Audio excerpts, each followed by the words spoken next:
Imaginez que vous organisez une compétition massive, disons de création de vidéos, avec des milliers de participants. Bien sûr, à la fin, il faut déterminer les gagnants. Comment allez-vous faire? Le problème, c'est qu'il y a des milliers de vidéos, et chacune peut durer plus d'une demi-heure. Personne ne peut prendre connaissance de toutes les vidéos. Donc, impossible d'avoir un jury. Et pour la même raison, on ne peut pas organiser un vote classique, puisque personne n'a le temps de regarder toutes les vidéos.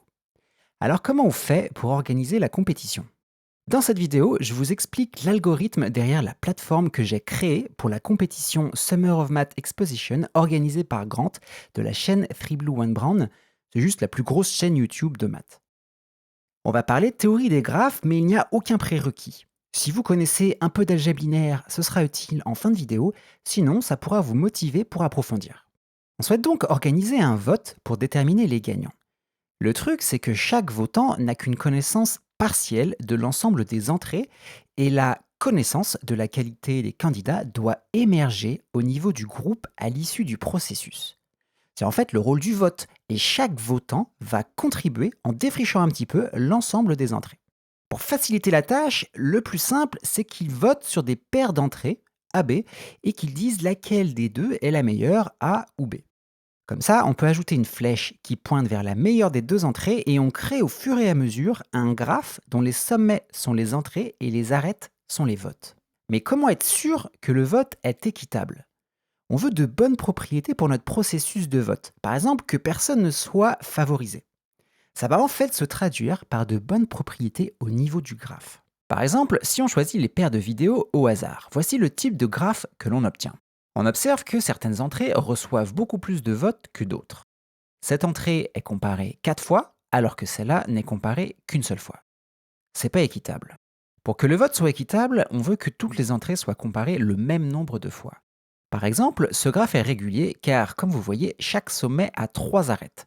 On dit que ce graphe est régulier de degré 3. On voit aussi qu'il y a des îlots qui ne sont reliés par aucun vote, même indirect.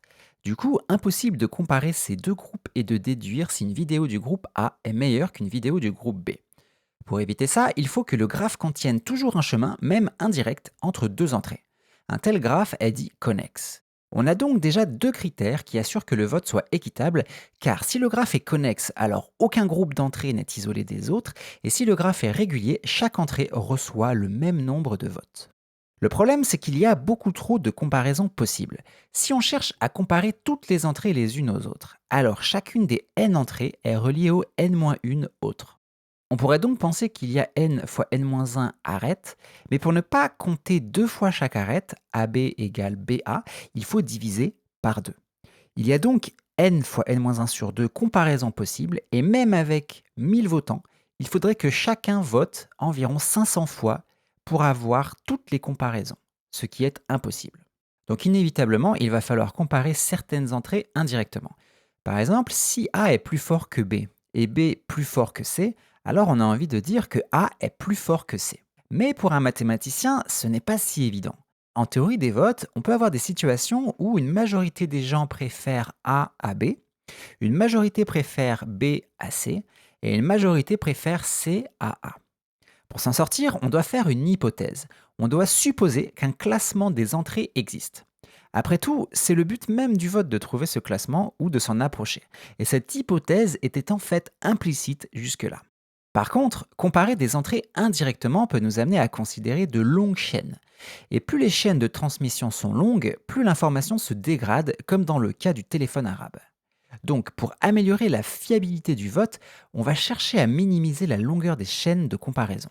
Pour chaque paire de sommets, on peut déterminer la longueur du plus court chemin qui les relie. Et on obtient un nombre qui caractérise le graphe en se basant sur le pire cas. Par exemple, ici, il est toujours possible de relier deux entrées en 5 arêtes ou moins. Donc ce graphe est de diamètre 5. Et en général, s'il est toujours possible de relier deux entrées en n arêtes ou moins, alors le graphe est de diamètre n. On a donc un troisième critère. On cherche un graphe de petit diamètre pour assurer que les chaînes de comparaison indirectes ne soient pas trop longues. Ça vous fait peut-être penser au graphe des petits mondes avec les fameux 6 degrés de séparation entre deux individus dans un réseau social. Cette propriété est liée au fait que le diamètre d'un réseau social est relativement petit et est à la base de plein d'applications sympas.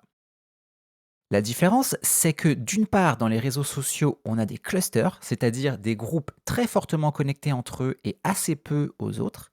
Or, dans notre cas, on veut des graphes réguliers, ce qui est très différent. Récapitulons. Pour que le vote soit équitable, on veut que le graphe soit connexe et régulier, et pour augmenter la fiabilité des comparaisons indirectes, on veut qu'il soit de petit diamètre pour avoir une bonne communication entre les entrées. Et pour que les entrées soient bien connectées, il suffit que les sous-parties du graphe le soient également. Essayons de quantifier ça mathématiquement.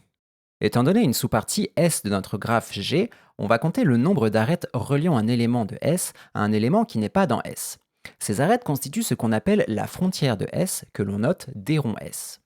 On va construire un nombre qui mesure à quel point S communique bien avec son complémentaire. Pour commencer, une sous-partie plus grosse a facilement plus d'éléments dans sa frontière. Donc pour mesurer de manière intrinsèque, on va compter le nombre d'arêtes de la frontière relativement à la taille de la sous-partie S. Par symétrie, notre nombre doit également mesurer à quel point le complémentaire communique bien avec S.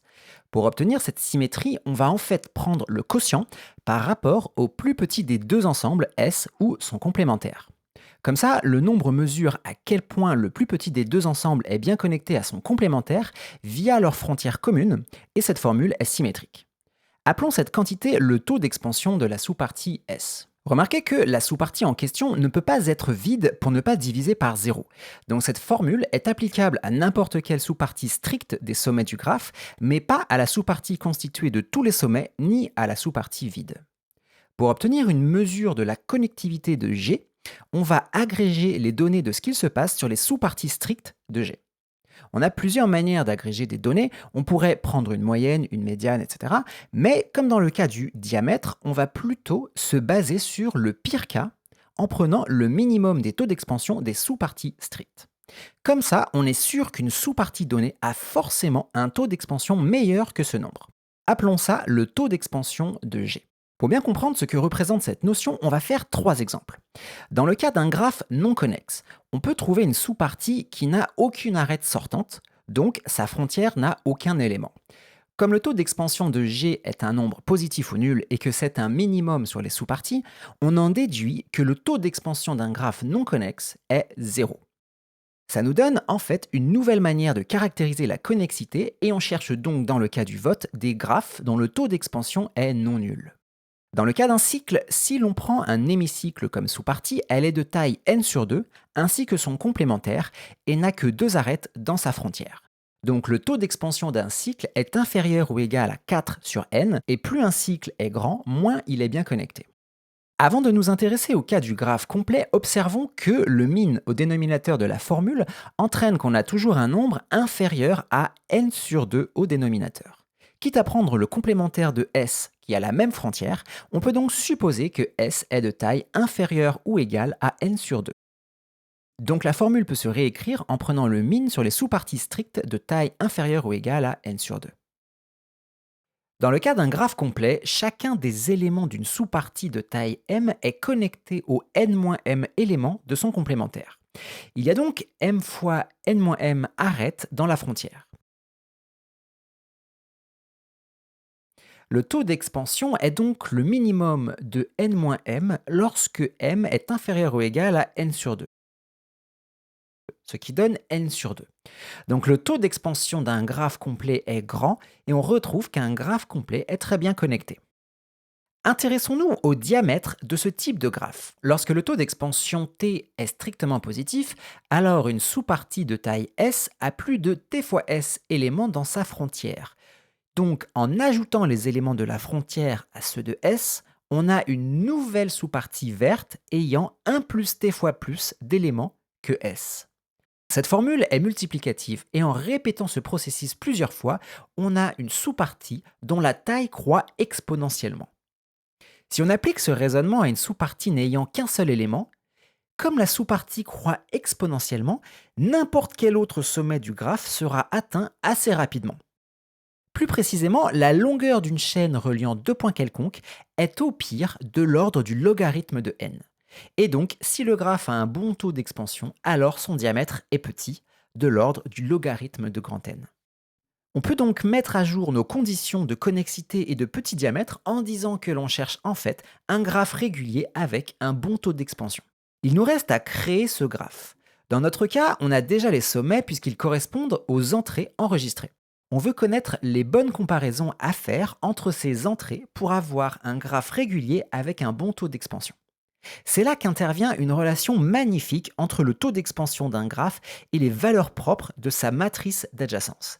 La matrice d'adjacence d'un graphe est un tableau qui indique si les sommets sont connectés.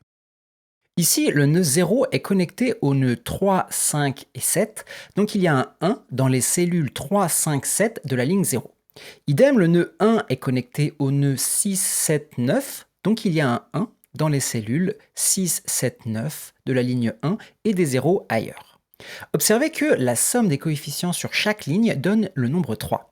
3 est ce qu'on appelle une valeur propre de la matrice et ce n'est pas un hasard si c'est également le degré de chaque sommet.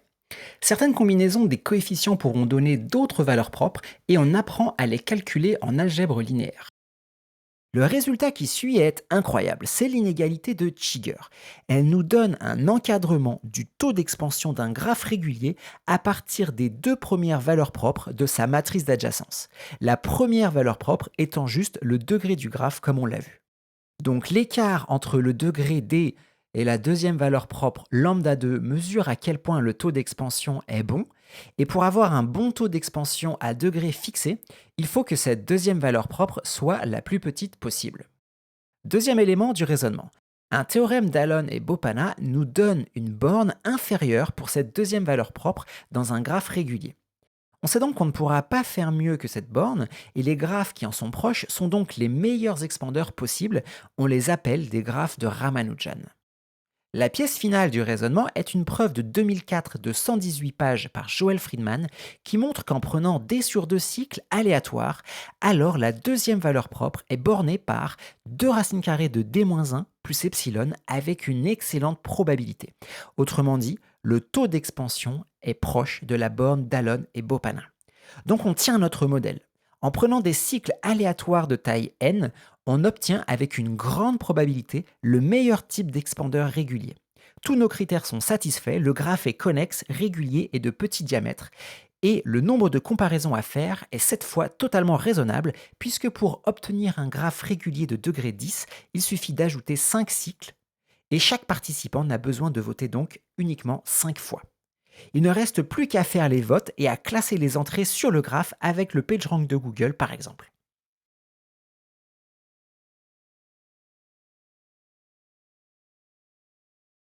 Voilà, j'espère que ça vous a plu. Vous connaissez maintenant les grandes lignes de l'algorithme. Bien sûr, j'aurais pas pu faire tout ce travail sans quelques discussions fructueuses avec plusieurs chercheurs.